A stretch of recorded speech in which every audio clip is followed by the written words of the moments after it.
नहमदुहु व नसल्ली अला रसूलिहिल करीम अम्मा बाद फ़अऊज़ु बिल्लाहि मिनश शैतानिर रजीम बिस्मिल्लाहिर रहमानिर रहीम।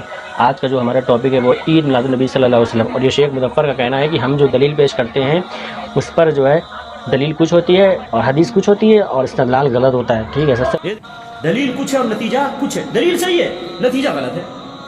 ये देखिए दलील क्या देते हैं, ईद मिलादुन नबी की दलील दे रहे हैं। हुजूर सल्लल्लाहु अलैहि वसल्लम मदीना तशरीफ लाए तो वहाँ के यहूदियों को आशूरा का रोज़ा रखते हुए देखा तो उनसे दरियाफ्त फरमाया। सबसे बड़ा धोखा ये हम लोग देते हैं, इनका कहना है। चलिए आज हम इस हकीकत को भी आगाह कर देते हैं कि वाकई हम अपना कुछ पेश नहीं करेंगे, जो पेश करेंगे उनका ये भी कहना है किसी मुहद्दिसीन ने इस्तेदलाल नहीं किया है। ठीक है, अब यही से आप समझ सकते हैं कि जब इन्होंने कुछ पढ़ा नहीं है तो ये कैसे शरीयत के बारे में किसी चीज़ के बारे में बता सकता है, जो इंसान जो मुकम्मल इल्म ही ना रखता हो चीज़ का। चलिए आज हम आपके सामने जो है इमाम इब्न हजर अस्कलानी रहमतुल्लाह अलैह जो आसमा और रिजाल के इमाम हैं, कोई भी फ़िरके का हो कोई इनकार नहीं कर सकता, हर बंदा इनको मानता है। इनको बिना माने तुम सेहत के एतबार तक नहीं पहुँच पाओगे, कौन सी हदीस सही है ज़ईफ़ है। आसमा और रिजाल के इमाम हैं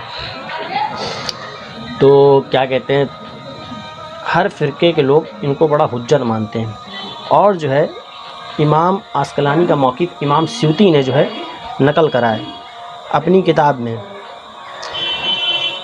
इमाम स्यूती ने हसन अल मक़सिद फ़ी अम्ल मौलिद में इसको नकल किया और कौन सी हदीस पेश करी। और इमाम अस्कलानी से जब पूछा गया कि क्या ईद मिलादुन नबी सल्लल्लाहु अलैहि वसल्लम मनाने की कोई दलील है तो फरमाते सहीहैन से साबित है।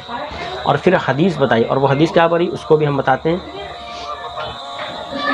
और इमाम अस्कलानी ने दलील क्या पेश करी और इस्तेदलाल क्या किया कि नबी करीम सल्लल्लाहु अलैहि वसल्लम जब मदीना तशरीफ़ लाए, जब हुज़ूर सल्लल्लाहु अलैहि वसल्लम मदीना तशरीफ़ लाए तो उन्होंने यहूदियों से पूछा तुम आज के दिन रोज़ा क्यों रखते हो, आशूरे का रोज़ा। तो उन्होंने जो जवाब दिया वो ये था कि अल्लाह ताला ने मूसा अलैहिस्सलाम को इस दिन नजात दी और फ़िरौन को गर्क किया।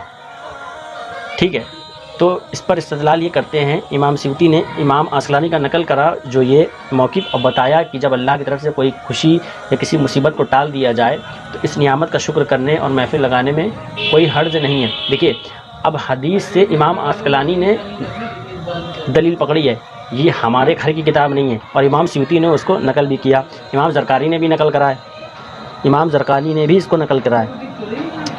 इमाम ज़रक़ानी ने शरह अल मवाहिबुल दुनिया में भी नकल करा है। और इमाम नुबहानी ने हुज्जतुल अलल आलमीन फ़ी मुअज़्ज़ज़ात सय्यदुल मुरसलीन सल्लल्लाहु अलैहि वसल्लम में भी इसको नकल फरमाया है। अब बताइए आप ये क्या हमारे घर की दलीलें हैं? तो ये शख्स तो कहता है किसी मुहद्दिस ने इस्तेदलाली का सबसे बड़ा झूठ है। जब तक झूठ ना बोले तो गुमराह कैसे करेंगे लोगों को। और ऐसा लगता है कि हमारे पास दलीलें नहीं हैं, दलीलें बेशुमार है। अब दूसरे एतराज़ का जवाब, लौंडी सुवैबा जिसने नबी सल्लल्लाहु अलैहि वसल्लम को दूध पिलाया था, नबी सल्लल्लाहु अलैहि वसल्लम की विलादत बासादत की अबू लहब को जब खुशखबरी सुनाई तो उसने सुवैबा को आज़ाद कर दिया। अब दूसरा एतराज़ ये है कि जब अबू लहब ने हुज़ूर करीम सल्लल्लाहु अलैहि वसल्लम की विलादत का खुशी का सुना तो उसने जो है अपनी लोंडिया सोबिया को आज़ाद कर दिया था। ठीक, अब कहते हैं तुम काफिर से दलील पकड़ो। भाई काफिर से दलील नहीं है, इसको बयान किसने कराया? और ईमान लाने के बाद हज़रत इब्न अब्बास रज़ी अल्लाह तआला ने बयान क्यों किया, क्या मकसद था? बयान फरमाया इसीलिए। और जब ख्वाब में देखा तो पूछा तो उसने वजह यही बताई कि उस दिन मेरे अज़ाब में थोड़ी सी कमी हो जाती है, अपनी उंगली को चूस लेता हूँ जिससे पानी निकलता है। ठीक है, तो थोड़ी सी राहत मिल जाती है। क्यों? और ये कहते हैं कि जो है काफिर से दलील ली जाती है। हम काफिर से दलील थोड़ी ना ले रहे हैं, हम तो हज़रत इब्न अब्बास ने जो वाक़या बताया उससे ले रहे हैं। अच्छा ठीक है, अगर इस अमल की अगर कोई हैसियत ना होती तो उसको अजर क्यों दिया जाता?